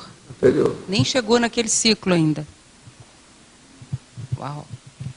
Eu penso que essas coisas nós temos que considerar, assim, do jeito que nós estamos falando aqui, com muita lucidez e realismo. Porque isso é a verdade, né? Todo mundo é assim. A defesa de ponto de vista fanática é a pior coisa que tem. É a maior amaurose, ou seja, a maior cegueira que pode existir é essa. É a defesa fanática de um ponto de vista totalmente irracional. Isso é terrível. E é o que a gente vê muito por aí, né? A gente vê isso na política, a gente vê isso na filosofia, A gente vê isso entre os artistas, então, isso é comuníssimo demais. A gente vê isso demais nos conflitos familiares, é uma coisa tão comum. O negócio não é fácil. E outra coisa, a gente vê isso muito com a defesa dos réus, feita por certos advogados de porta de cadeia, que não é a minha turma, não, é outro, tá? Eu sou ok, mas não é isso. Valdo, só para fechar esse ciclo aí, no caso, quando chega nesse ponto, entrou o assediador ele entra por causa da energia ou porque ele vai usar aquilo para manipular mais coisa? Por que travou aí? Através daquele líder da coisa errada, ele manipula um regimento. A situação toda é essa. Então, na hora que a pessoa fraqueja, em primeiro lugar, ele tem que se haver, não são com as suas vítimas, não. São com seus verdugos. Vocês estão entendendo isso, né, gente? Veja bem, a Conzel está lá, está fazendo as coisas, precisa de mudar. Chegou a hora da renovação, é a reciclagem dela. O primeiro problema que ela vai ter não são com as vítimas que ela criou, são com os verdugos que superintendem a ela extrafisicamente. Estou falando do ponto de vista de consigo. Isso é um fato. Estou lendo sobre a biografia da vidente Prevot, Frederic Hoff. No século XIX, ela dizia que vivia grande parte do tempo fora do corpo e que deixava o seu corpo físico debilitado. Caso conheça esse caso, poderia comentar algo que ela poderia ter feito para reverter esse quadro. Olha, tudo indica que foi, mas o problema é que ela era assediada. Ela era bem doente, essa Hoff. O negócio é muito sério. Isso aí foi um dos primeiros casos mais sérios que eles andaram falando sobre o problema de projeção técnica. Eu andei estudando muito isso aí. É a vidente de Prevot. Mas tinha umas coisas atrapalhadas muito negativas com ela. Eu gostaria de ouvir a sua opinião sobre concurso público para professor de Universidade Pública Federal. Sou recém-doutora, tenho tido contato com muitos concursos para professora adjunta de universidades públicas com trabalho em dedicação exclusiva. Essa pode ser uma oportunidade interessante para recém-doutores terem uma base financeira aliada com uma disponibilidade maior para se dedicar ao voluntariado, como no meu caso? Ou os concursos públicos seriam a forma de se vincular e se pactuar com o problema da corrupção brasileira, uma vez que o vínculo é federal? Olha, o que eu acho é o seguinte, qual é o seu temperamento? Você tem diplomacia? Primeira coisa, para sair bem disso aí, tem que ter uma certa diplomacia. Segundo, você já conhece bem cosmoética? Então, o ideal seria ter um pouco, pelo menos, as tinturas iniciais de paradiplomacia para sair bem nisso. Agora, eu não sou contra concurso público, não. A pessoa deve participar. E outra coisa, você deve procurar seu pé de meia. É por aí. Vamos nessa. Estou com você e não abro. Vamos jogar energia para você entrar bem. Quer dizer, nos primeiros lugares. Tolstói escreveu um romance, Ana Karenina, ou que se fala Karenina aqui no Brasil, no qual a personagem principal suicida-se no final do livro, e depois o autor retoma o tema do suicídio através da psicografia de Ivone do Amaral. Poderia comentar os efeitos policármicos do autor nesse tipo de retratação psicográfica? Olha, isso deve ter ajudado um pouco a situação, né? Para aqueles que admitiram o romance, né? Precisa de ver isso, precisa de ver quem é. Se criou, né, uma plateia adequada para isso, mas deve ter dado algum resultado. O livro tem moral, ele tem moral séria, tem uma ética. Então, pode ter ajudado alguma coisa. O domínio das energias é uma das habilidades mais valorizadas e recomendadas na conscienciologia. Contudo, é perceptível que a maioria das consciências tem bastante dificuldade de desenvolver o EV. É assim. Fala-se que o EV é a chave da vida humana e que é preciso praticá-lo. Mas, no meu caso, percebo que a falta de significado gera uma descontinuidade. Seria recomendável trabalhar com arco voltaico e o acoplamento áurico dentro do contexto familiar e com a minha esposa, se houver a sua predisposição para isso? Quais os cuidados pensando e quais intencionalidades devemos ter nesse processo? Quanto mais você trabalhar com as energias e trabalhar com o processo também do contexto familiar, melhor para você. O ideal é fazer mesmo um problema da energia com todo mundo, se for possível, dentro de casa. Agora, a única coisa é o seguinte, olha bem a sua intenção, mantenha as energias limpas, olha bem como é que você quer e o que você quer. E esqueça de ser Cérbero, o carrasco familiar. Olha bem a democracia dentro do grupo familiar. Na página 16, trinomiologia, o senhor poderia comentar sobre o trinômio recolhimento, reflexão e inspiração? O recolhimento que nós estamos falando é a pessoa ir para o quarto e tranca a porta. E num ambiente de silêncio. Não deve ter gato nem cachorro lá dentro com ela, nem ninguém. Fecha tudo, as janelas fechadas. Ela então deve se recostar, às vezes é melhor ela recostar do que deitar, porque deitar ela pode dormir. Agora, recostando, ela pode pensar mais. Então, arranja a cadeira do papai ou alguma coisa nesse sentido. E ela captar as inspirações. Para isso, ela exterioriza energia, vê como é que está, entra em estado vibracional e vê que ideias que vão começar a aparecer na cabeça dela. E isso pode ajudar demais a mudança da pessoa. Vale a pena pensar. A reciclagem ideal começa desse jeito aí. Meu filho fica chateado porque não deixa ele ficar jogando o computador. Agora ele está querendo jogar paintball. Qual a opinião do senhor a respeito disso? Existe alguma atividade para criança na conscienciologia? Seria bom você entrar em contato com a turma da Evolucim. Dá aí para nós os dados, por favor.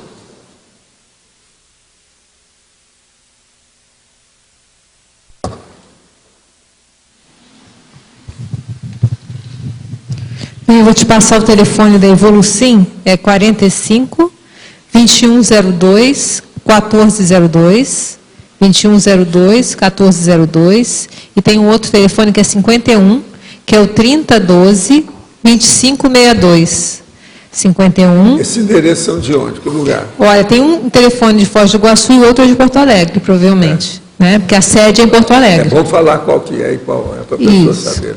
Repete tudo aí. Então, a Evolucim, Associação Internacional da Conscienciologia para a Infância, a sede é em Porto Alegre, só que tem também aqui o endereço em Foz do Iguaçu. Então, eu dei primeiro o telefone de Foz e agora eu dou o telefone de Porto Alegre. Né? E que é o 51 30 12 2562. Muito bem, por aí a pessoa pode ver o que é que ela pode ajudar, né, com essa situação. Agora, computador é preciso ter muito cuidado, porque isso cria doença aí na criançada. Como posso fazer uma análise na minha consciência para avaliar os resgates em termos de TACOM, o que preciso fazer nessa existência? Olha, você tem feito muito trabalho, eu te conheço, sei do seu processo de assistência, está tudo bem. Agora, o problema é o seguinte, tenha confiança no que você já fez.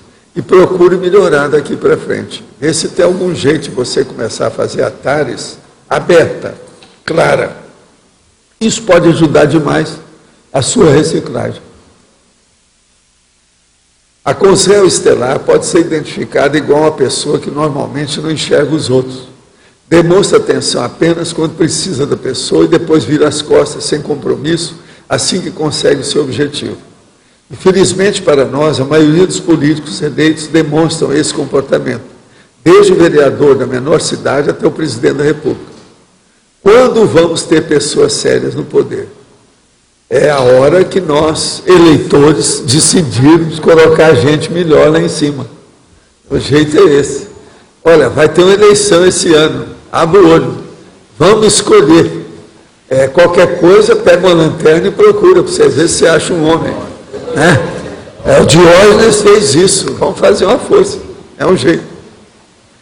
Na remissiologia, página 16, gostaria que o senhor explicitasse, número 9, guia desorientador, para patologia nosográfica. Número 5, síndrome da abstinência da baratosfera, patologia nosográfica. Escuta, você sabe que isso aí é de verbete, por que você está perguntando? Você não tem aí Olha aí o verbete, está tudo aí, está tudo explicado. A pessoa que está falando isso, ela sabe. Escuta, você tem o DVD? Olha esse, está tudo lá. São verbetes, está tudo ali. Esses dois nós já debatemos aqui há muito tempo. Não é isso? Há muito tempo. Professor, Sim. aqui. O senhor poderia explicar melhor por que a escolha da palavra estelar para caracterizar essa consréu? É porque essas pessoas são estrela, né? Você viu aí, consréu estrela, consréu invulgar, consréu líder, consréu intensamente interprisioneira, consréu do ranger de dentes. É pela essa questão da liderança, então, que ela assume? Estelar, quer dizer, é uma estrela. Ela se acha a rainha do cosmos. Ela está sob os spots, sob os holofotes. Ela está no palco da vida. Tem um monte de pessoas assim, né? Eu aqui não estou falando muito, não. Muito embora a gente já tenha falado, né? Não foi claramente. Entende? Mas é estelar, não é? Você não acha? Estelar é estrela. É aquela dona, por exemplo, de Hollywood, que faz assim, até de vez em quando, umas cenas mais brabas, né? Eu conheci gente em Hollywood assim. Mas essa até que depois andou melhorando. Uma delas era a Lana Turner. Mas ela melhorou depois. Eu estou falando ela porque ela melhorou. E essa eu sei, porque essa eu conheci de perto. Entende? Tudo é desse jeito. Mas tinha umas bravas. Por exemplo, tinha uma que chamava Joan Crawford.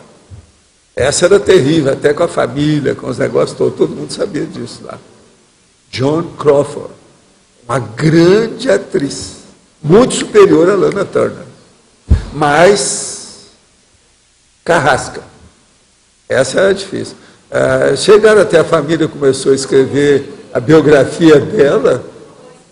Minha mamãezinha querida. Não é fácil isso aí. Vocês veem como é que é a situação. Agora veja.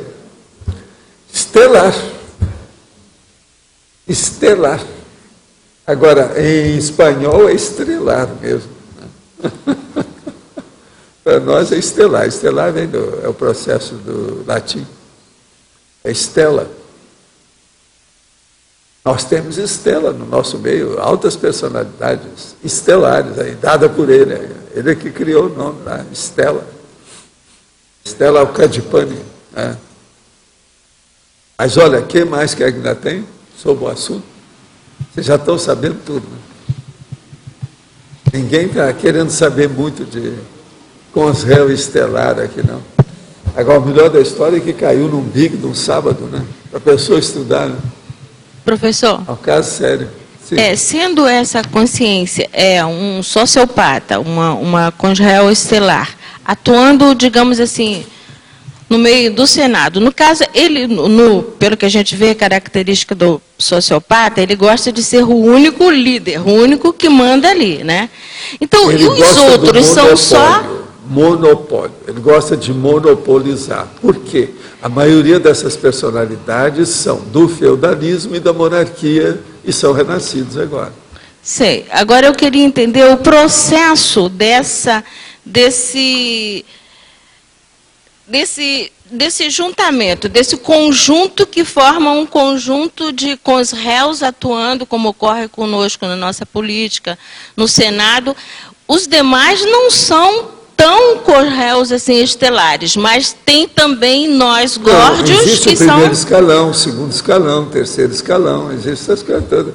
Você dá essa atuação você dá um descontozinho dele, aí para cada camada dessa, não é isso? Essa atuação dele é a mesma do processo do que ele faz como um mega assediador no extrafísico.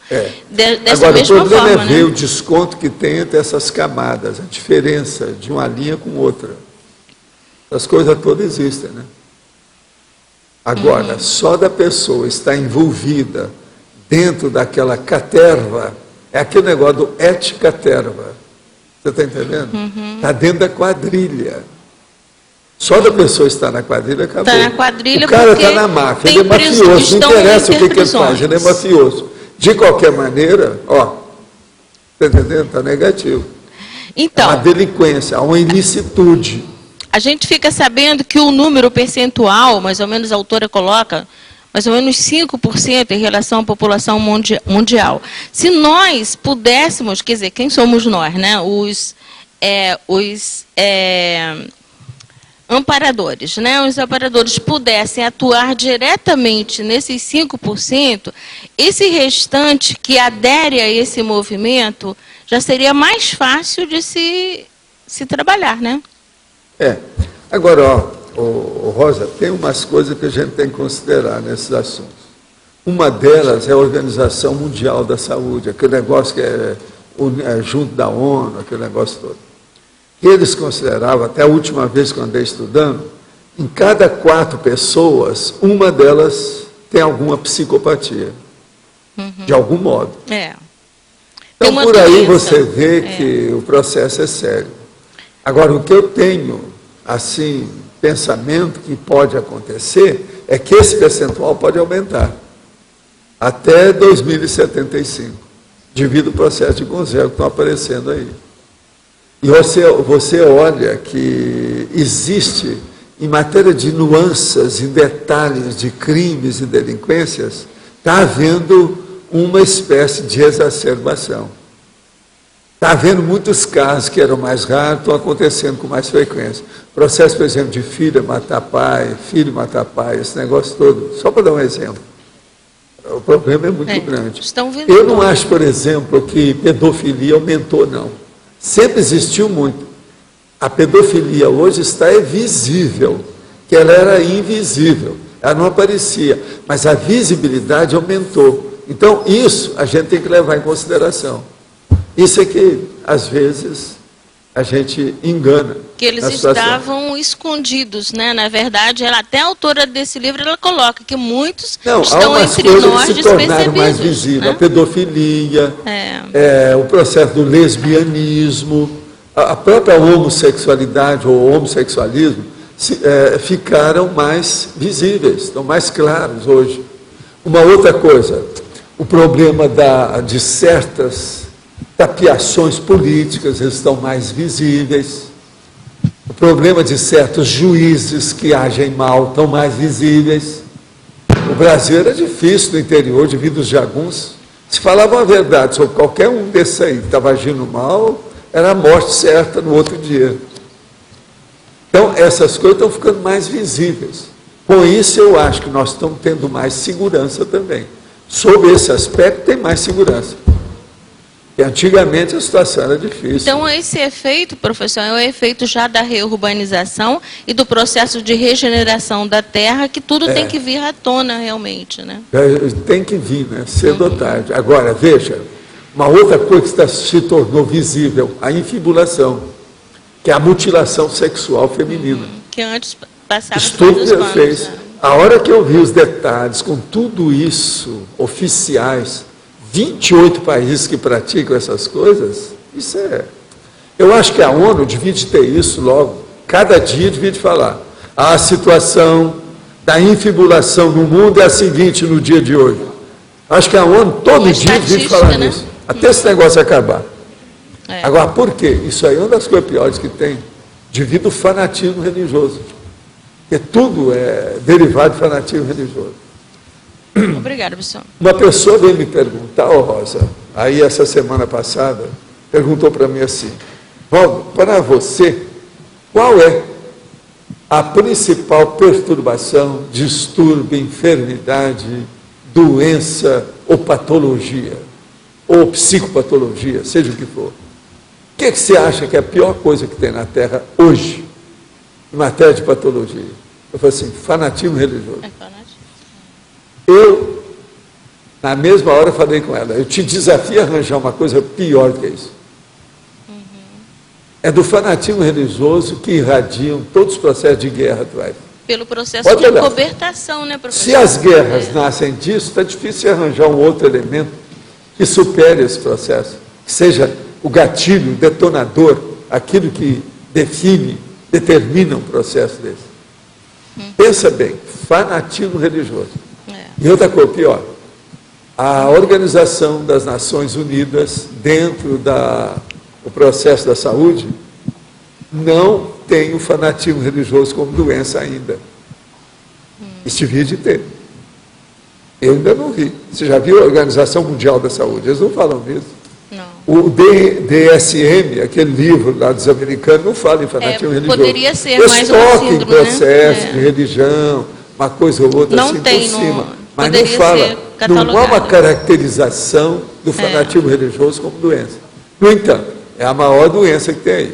Agora, eu quando falei isso com a pessoa, eu falei, olha, você sabe que eu acho que a maior doença que a humanidade sempre sofreu foi o heteroassédio. Mas não é bem, o autoassédio é pior do que esse. Então, se você for analisar, o fanatismo religioso, antes de mais nada, é um autoassédio. Derivado de heteroassédio. Então, isso é que é o pior. Então, o assédio interconsciencial é a pior doença. Eu sempre falei isso, faz 60 anos que eu falo nessas coisas. Mas agora, o processo hoje é o fanatismo religioso que nós temos que estudar. E esse aqui é a patologia braba. Mais séria, sob todos os aspectos. Observa que a maioria dos grandes processos criminais que você encontrar por aí, você roda, lá no fundo, você vai encontrar o processo fanatismo religioso. Gente, hoje tem uma pessoa aqui que tem nos ajudado muito e que ela está completando alguns aninhos. É a Jussara. É na Dorena, onde é que ela está? Está por aí? Ah, está ali.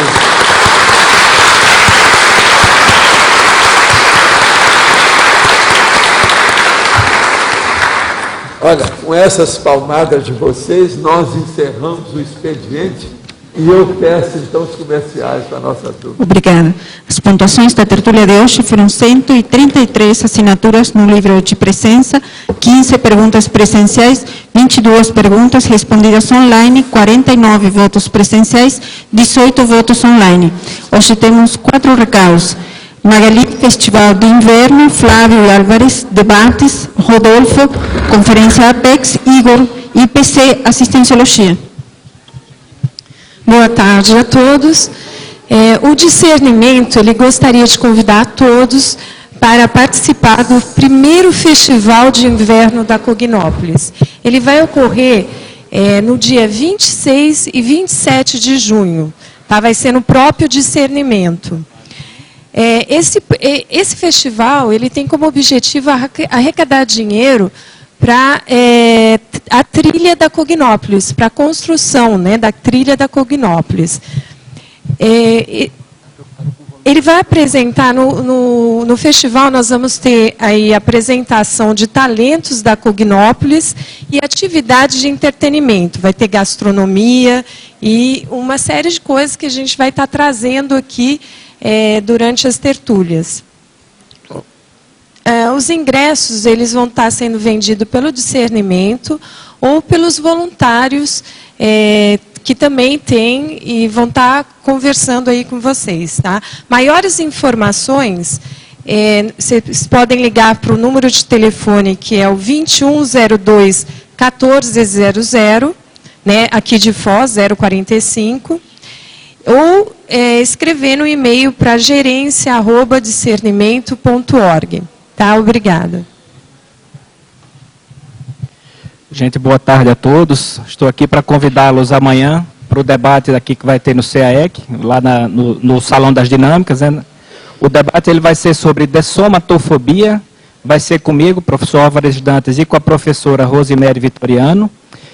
Esse debate ele vai ser bem interessante, porque a gente não vai com o intuito de dar aulas ou de explicar o que é a dessomatofobia. Nossa ideia é de fazer mesmo uma construção do tema, e, logicamente, os autores eles vão passar um pouco do que eles já pesquisaram sobre o assunto. Então, aspectos relacionados, por exemplo, à sintomatologia da dessomatofobia, como é que a gente pode caracterizar, como é que a gente pode tratar a questão da dessomatofobia, em cima das experiências do que a gente já discutiu e do que a gente já pesquisou, a gente vai estar trazendo aqui amanhã.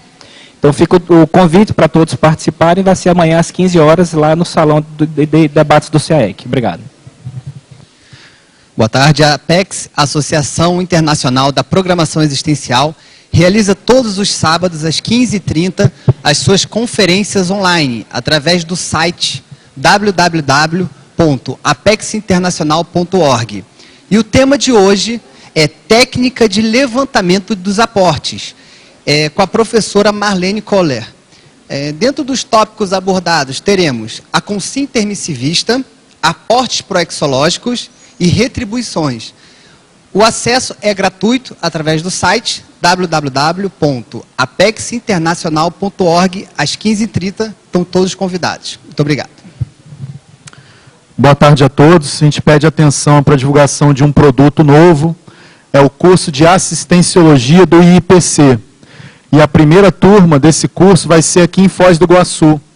O curso vai começar no dia 21 de junho, é uma segunda-feira. Um curso de 20 aulas, de 2 horas e meia cada. O curso é baseado no tratado Homo Sapiens Reurbanizatus. Então vai tratar aí das reurbanizações extrafísicas, TENEPs, assim, desassim, tecnologias assistenciais com os réus, com aulas também com técnicas energéticas e técnicas projetivas e videodebate. Então estão todos convidados a fazer esse curso novo do Instituto, curso de Assistenciologia. Quem quiser maiores informações é ligar para o Centro Educacional, que é 3028-0282, ou então para a sede mundial, que é 2102-1448, aqui no Discernimento. Todos código de área 45. Obrigado. O verbete eleito para amanhã é ego precedente, especialidade egologia. Obrigada e boa tarde a todos.